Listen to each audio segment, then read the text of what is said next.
I'm Glenn Tubman, former film critic for the Toledo Daily Ledger.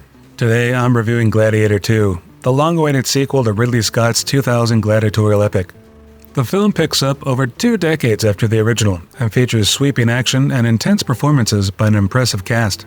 But perhaps the most noteworthy part of watching this film was when I suffered a near-fatal heart attack. The story of Gladiator 2 follows Lucius, played by Paul Mescal, as he attempts to forge his destiny amongst the chaos of a Rome once again in turmoil. Sent away by his mother to Numidia for his safety, Lucius has grown up far from Rome, harboring resentment towards the empire, and his estranged mother, Lucilla, once again played by Connie Nielsen.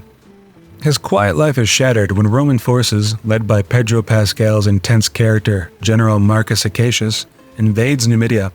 This invasion forces Lucius to confront his past and the empire that shaped his family, as he's drawn back into the political and military machinations of Rome. As Lucius is captured and taken into slavery, I found myself gasping for breath. Not at the script's emotional weight, but because my left arm had gone numb, and I felt a stabbing pain in my chest.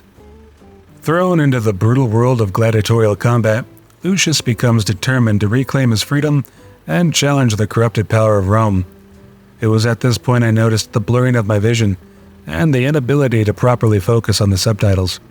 Initially, I thought this was a stylistic choice by Ridley Scott, perhaps to emphasize the disorientation Lucius felt as he was plunged into the arena.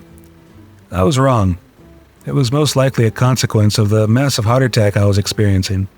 Denzel Washington's portrayal of Macrinus, a wealthy and influential power broker, is magnetic.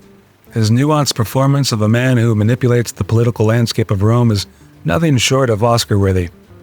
I remember thinking, as my heart rate spiked uncontrollably, how Denzel captured the quiet intensity of someone who holds all the cards but reveals nothing.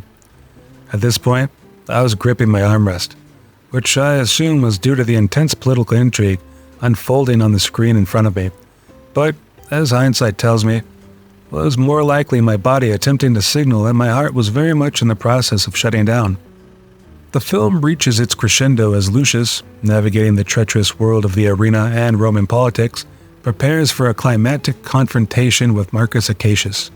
It was here, during a stunning gladiator match, fueled by breathtaking choreography and a swelling musical score, that I began to lose feeling in my legs. Naturally, I assumed this was an immersive sensory effect, designed to pull the audience deeper into the unforgiving world of ancient Rome. In retrospect, it was probably because I was on the verge of blacking out. The final showdown between Lucius and Marcus Acacius is a battle for the ages. Pedro Pascal is ferocious in his portrayal of a general torn between honor and ambition, and Paul Mescal brings both physical prowess and emotional depth to Lucius as he fights for his identity and a chance to change Rome's fate. As the final cinematic blow was delivered on screen, I felt a sharp, final jolt in my chest. The film faded to black, and so did I, for what felt like several minutes. When I regained consciousness, I assumed Ridley Scott had employed a bold, avant-garde narrative device, leaving the audience in a state of existential limbo.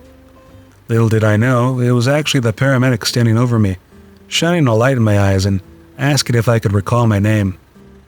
Gladiator 2 is a triumph, not only in terms of storytelling and performance, but also in making me confront my own mortality. The film is as brutal as it is beautiful, and for anyone who enjoyed the original, this sequel delivers all the visceral action and political intrigue you could hope for. Anyway, I'm Glenn Tubman, and I'll see you at the cinema.